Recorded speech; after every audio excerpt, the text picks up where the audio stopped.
Good evening, everyone. So, Union Government of India has come up with a long-awaited and highly demanded National Education Policy 2020. NEP 2020. NEP stands for National Education Policy.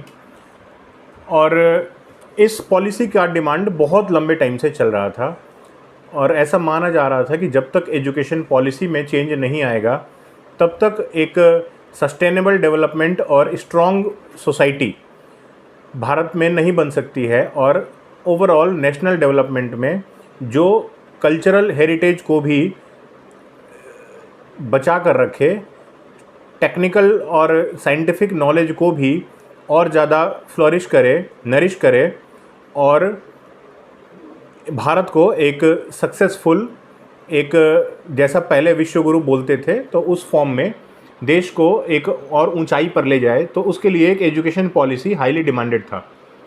तो सबसे पहले अब देखिए कुछ भी हो रहा है ना आजकल गवर्नमेंट में, तो या तो बहुत स्ट्रॉन्ग सपोर्ट या स्ट्रॉन्ग अपोजिशन, ये शुरू हो जा रही है चीज़ें और उल जलूल बातों के साथ। तो सबसे पहले हम समझते हैं कि एजुकेशन पॉलिसी में चेंजेस क्या क्या लाए जा रहे हैं। तो सबसे पहले एक बात हमें ज़रूर समझ लेना चाहिए कि गवर्नमेंट की इंटेंशन तो कुछ नया करने की ज़रूर है और कुछ अच्छा करने की। इंटेंशन पार्ट में हमें कभी भी कोई शक नहीं होना चाहिए। और डॉक्टर के कस्तूरी रंगन ने लीड किया है इस कमेटी को, तो एक ये भी नहीं कह सकते कि ब्यूरोक्रेसी ने ही इसको ड्राफ्ट किया है, तो ब्यूरोक्रेट्स को भी अपोज करने वाला एक पार्ट है हमारी सोसाइटी में। तो अब साइंटिस्ट हैं, इसरो के चीफ रहे हैं, राज्यसभा में रहे हैं, प्लानिंग कमीशन के मेंबर रहे हैं, तो कस्तूरी रंगन साहब को हम ये अज्यूम ज़रूर कर सकते हैं कि उनको एक होलिस्टिक अप्रोच और साइंटिफिक चेंजेस वे में क्या क्या एजुकेशन में चेंजेस होने चाहिए, इसके बारे में एक व्यू पॉइंट बहुत स्ट्रॉन्ग उनके पास ज़रूर रहा होगा, क्योंकि इतना लंबा एक्सपोज़र है उनको अपने करियर में। और साइंटिस्ट जो लोग जो होते हैं वो ऐसा मान सकते हैं कि बहुत ज़्यादा अफेक्टेड नहीं होते सर्कमस्टांसेस से। तो अब किस गवर्नमेंट के बाद उनको भी खुश रखना है, ये सब चीज़ें साइंटिस्ट लोग तो नहीं करते होंगे और ऐसा मानना चाहिए। तो सबसे पहला काम ये किया है कि नाम बदल दिया। तो नाम बदलने में तो माहिर हैं और कोई बुराई भी नहीं है इसमें।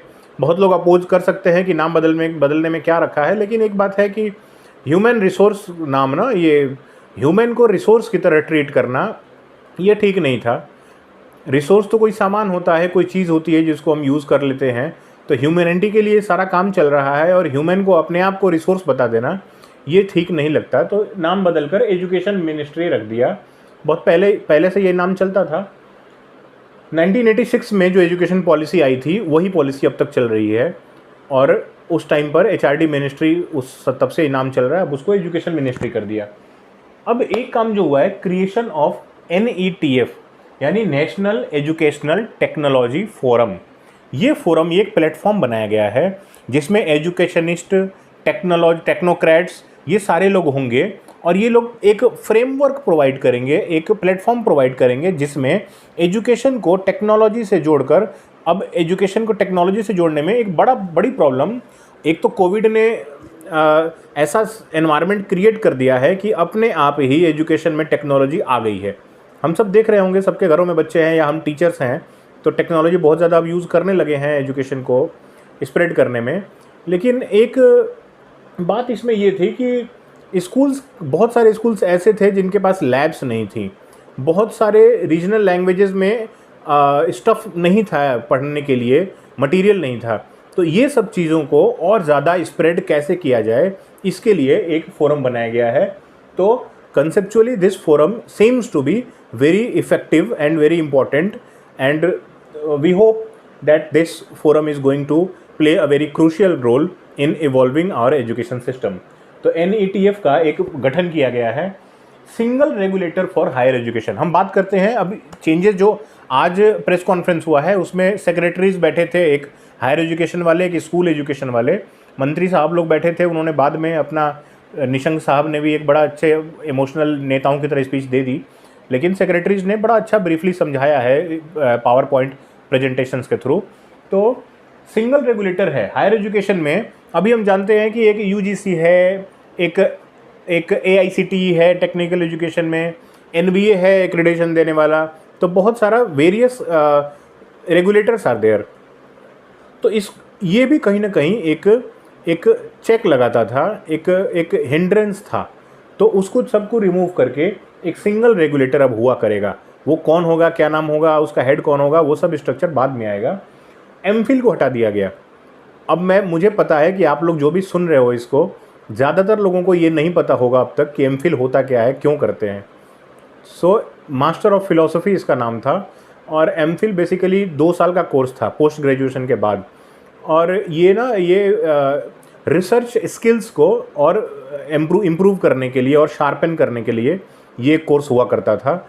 और ये कह सकते हैं कि बहुत ज़्यादा इफ़ेक्टिव कोर्स नहीं था, लोग भी बहुत इसको प्रीफर नहीं करते थे। और वोकेशनली या फिर कोई इसका डायरेक्ट एम्प्लॉयमेंट से बहुत ज़्यादा लेना देना भी नहीं था। बिल्कुल ही नहीं कह रहे हैं कि नहीं था, लेकिन बहुत इफ़ेक्टिव नहीं था। फिर अब यहाँ पर एक पॉइंट जो है, 100 foreign colleges branches in India, विदेशों के संस्थाओं के लगभग 100 या 100 के आसपास संस्थाओं के यहाँ पर शाखाएं खोली जाएंगी, ब्रांचेस खोली जाएंगी। ये एक बड़ा विवाद का विषय हो सकता है और बोला जा रहा है। कैपिटलिज्म को बढ़ावा मिलेगा, जो पैसे वाले होंगे वही पढ़ पाएंगे, और आप प्राइवेटाइजेशन की तरफ बढ़ने वाले हो, चोरी चोरी चुपके चुपके ये काम कर रहे हो। आप साफ साफ तो बोल नहीं रहे हो, लेकिन इसमें यही कर रहे हो। और ऑप्टिमिस्टिक व्यू ये हो सकता है कि बहुत एडवांस एजुकेशन सिस्टम हो सकता है विदेशों का।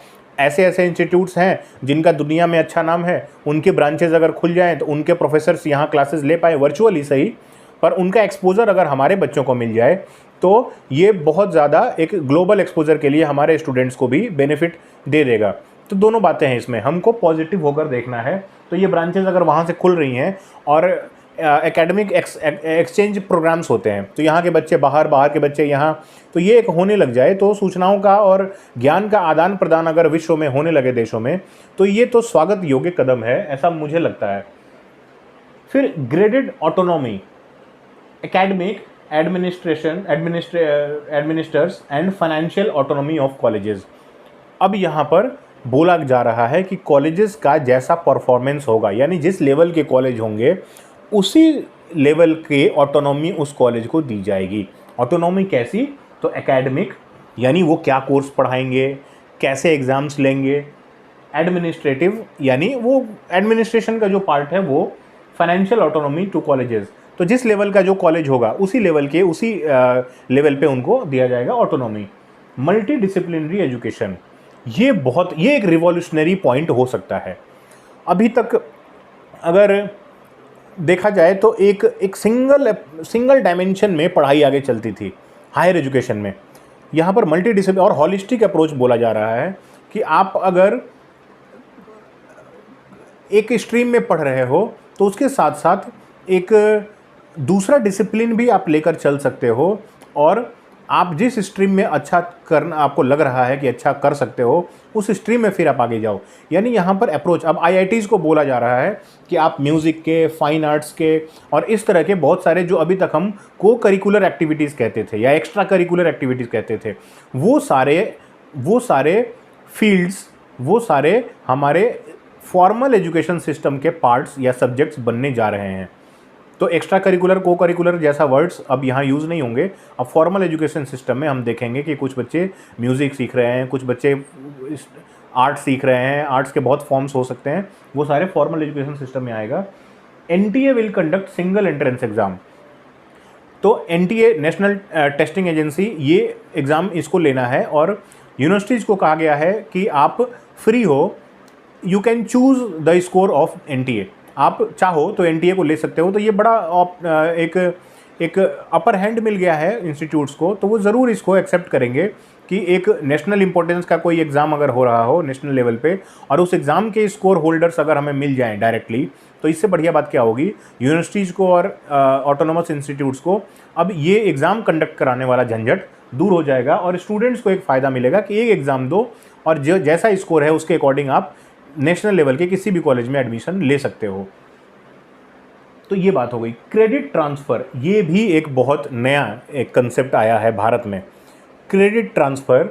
अब यहाँ पर ये पॉइंट है कि अगर कोई 3 साल के ग्रेजुएशन में बच्चा गया, 1 साल तक पढ़ाई की, और रीजन्स कैन बी एनी, अब हो सकता है उसके फाइनेंशियल बैकग्राउंड वीक हो गया हो, या हो सकता है उसको उसकी हेल्थ अप्रूव नहीं कर रही हो, किसी भी रीज़न से अगर 1 साल की पढ़ाई उसने पास कर ली, सेकेंड ईयर में नहीं जा पाया, तो उसके पास एक बैंक होगा, एकेडमिक बैंक ऑफ क्रेडिट्स। उस बैंक में उसके खाते में उतना लिखा होगा कि आपने बीए 1 साल का कर रखा है। यानी अगर 2 साल 3 साल के बाद दोबारा आपकी कंडीशन जब होती है पढ़ाई करने की, तो आपको फर्स्ट ईयर अब नहीं पढ़ना है। आपका जैसे अभी डॉक्यूमेंट्स का ऑनलाइन सिस्टम है, आपने डॉक्यूमेंट्स रख रखे हैं अपने ई फॉर्मेट में, वैसे ही आपके डॉक्यूमेंट्स की जगह आपका ये क्रेडिट बैंक में भी आपका अकाउंट में वहाँ पर लिखा होगा कि आपने फर्स्ट ईयर पास कर रखा होगा। डायरेक्ट आप सेकेंड ईयर में जाओ। और इसके साथ एक बात ये भी आ जा रही है कि कॉलेज भी आप चेंज कर सकते हो। एक कॉलेज में फर्स्ट ईयर कर लिया तो आप कभी भी दूसरे कॉलेज में जाकर सेकेंड ईयर भी कर सकते हो। इसमें थोड़ा सा अभी क्लैरिटी और आनी बाकी है। मल्टीपल एंट्री एग्जिट सिस्टम, वही बात है कि आप एक कॉलेज से 1 साल पढ़ के दूसरे कॉलेज में दूसरा साल पढ़ो, ये भी एंट्री एग्जिट सिस्टम हो सकता है। 1 साल की पढ़ाई आपने की है तो आपको सर्टिफिकेट प्रोग्राम कहा जाएगा, 2 साल में डिप्लोमा, 3 या 4 साल में आपकी डिग्री पूरी हो जाएगी।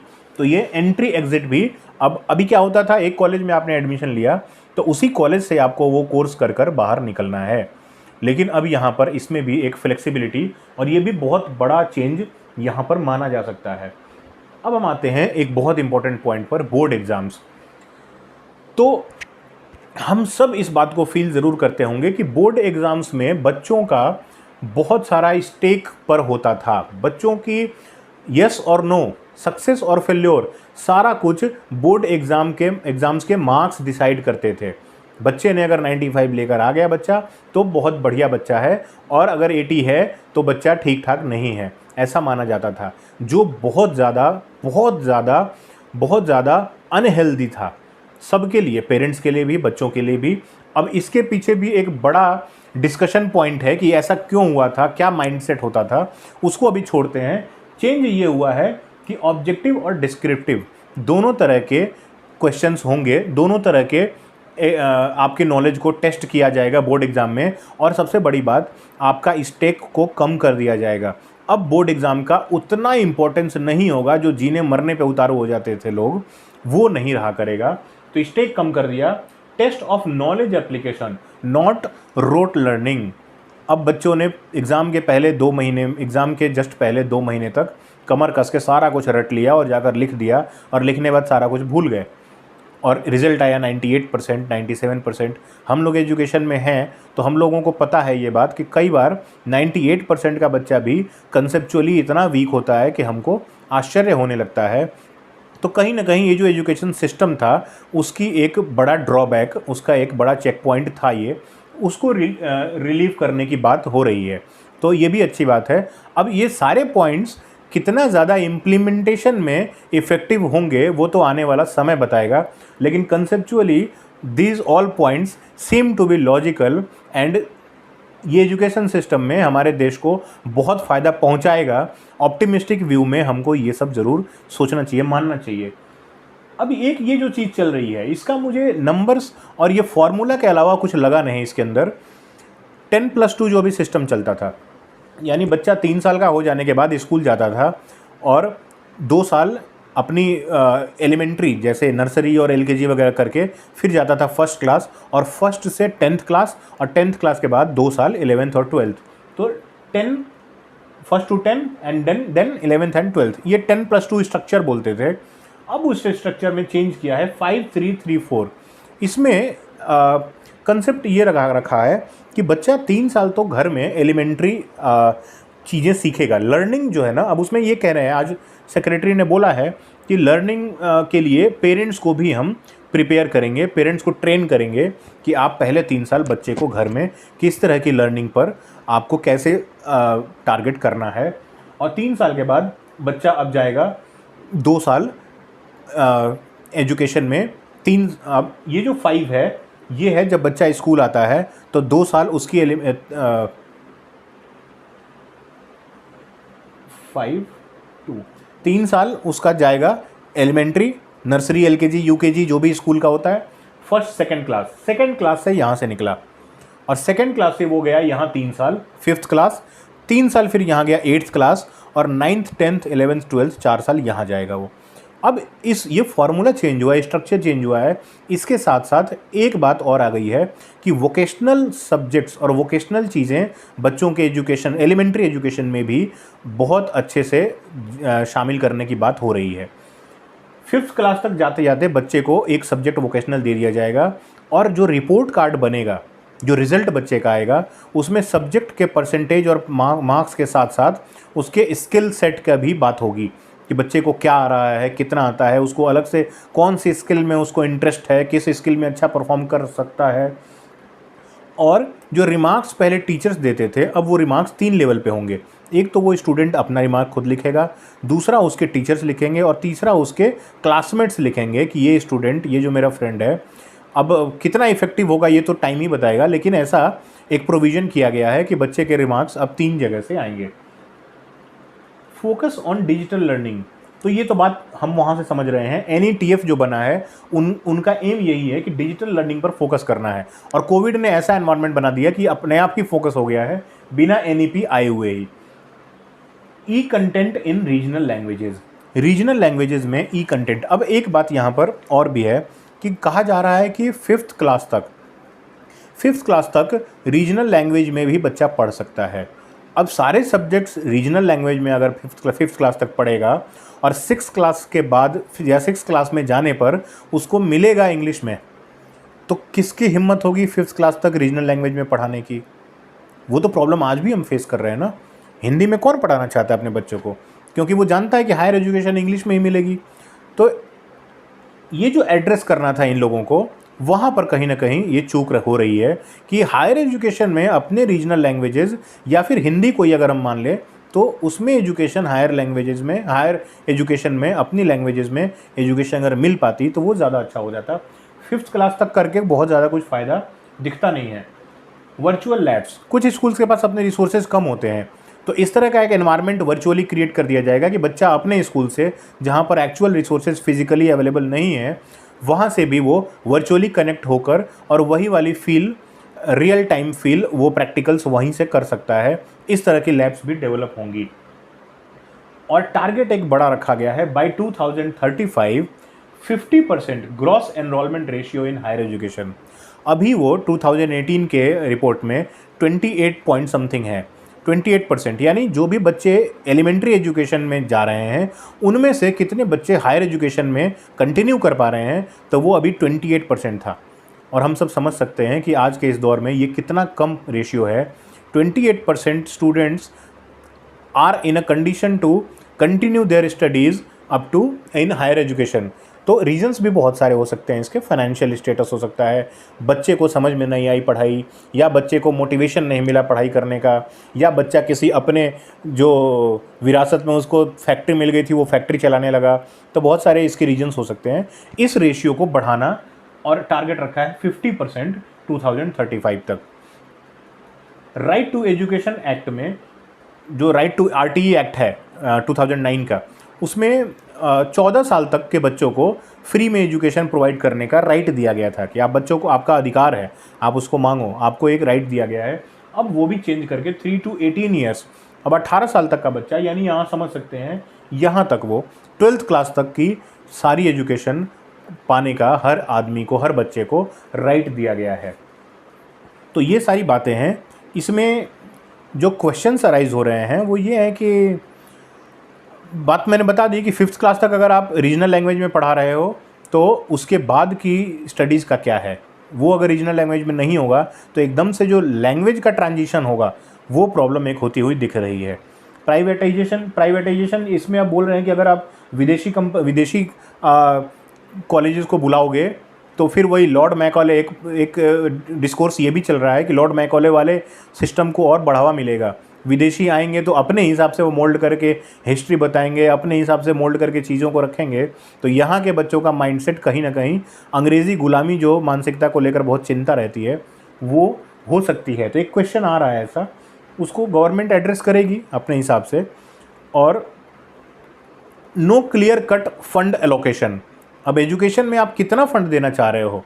तो आज हालांकि सेक्रेटरी जी ने कहा है कि 6% ऑफ टोटल जीडीपी ये टारगेट रखा है, लेकिन कब तक रखा है और कैसे करेंगे अभी बताते हैं कि 2-2.5-3% तक है ये, तो 6% तक करेंगे, लेकिन कब तक करेंगे, कैसे करेंगे, कहाँ पर करेंगे।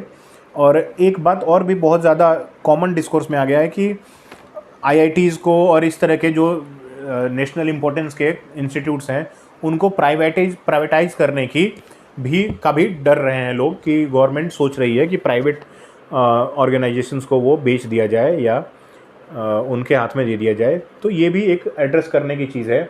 अदरवाइज़ अगर कंक्लूजन बोला जाए तो मेरी नज़र में ये एजुकेशन पॉलिसी जो आई है आज, ये एक पाथ ब्रेकिंग है ऑन पेपर।